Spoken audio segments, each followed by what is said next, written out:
मी आलोय आता हॉलमध्ये हळदीसाठी. ए दीदी चाल ना. माझ्या दीदीचं अजूनही चाललंच आहे. मम्मी केस कसे, मम्मी काय कसं आहे. ज्वाला माताला आहे हळद.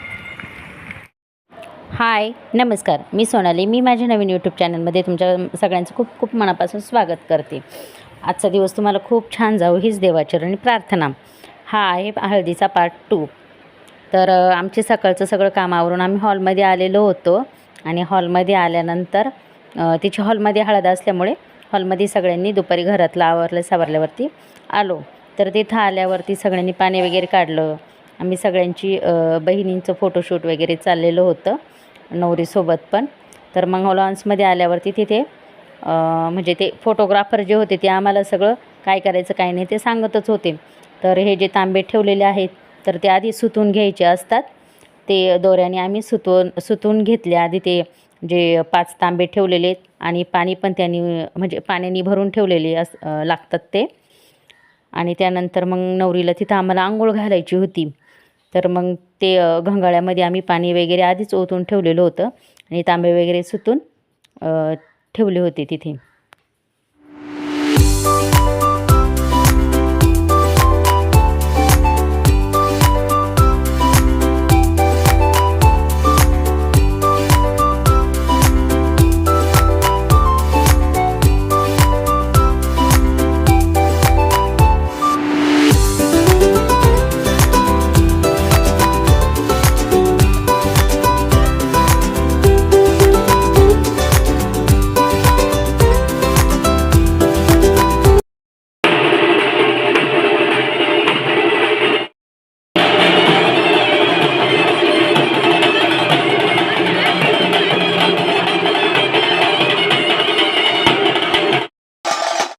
नवरदेवाची उष्टी हळद आणलेली होती नवरीला लावण्यासाठी.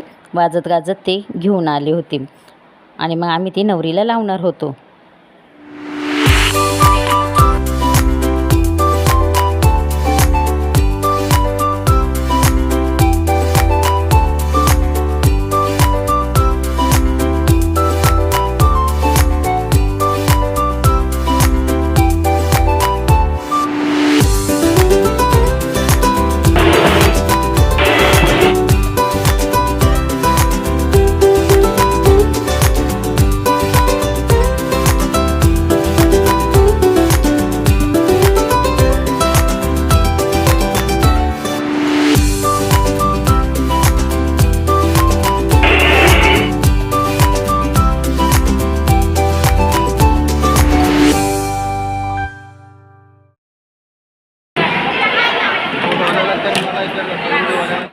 आता नवरीला आंघोळ पण घालून झालेली होती आणि त्यामुळं आता नवरीची हळदीची तयारी चालू होती.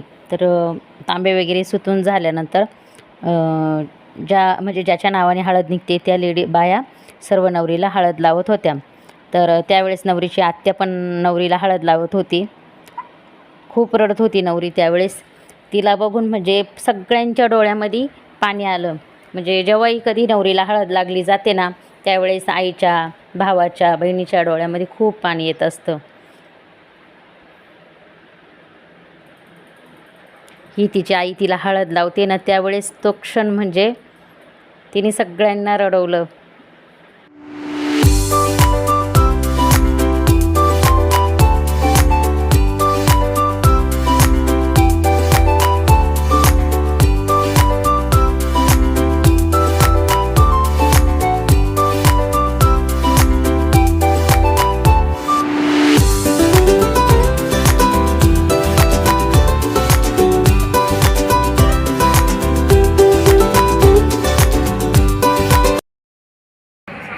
आमची चालली फोटोशूट, रील बनवायची शूटिंग.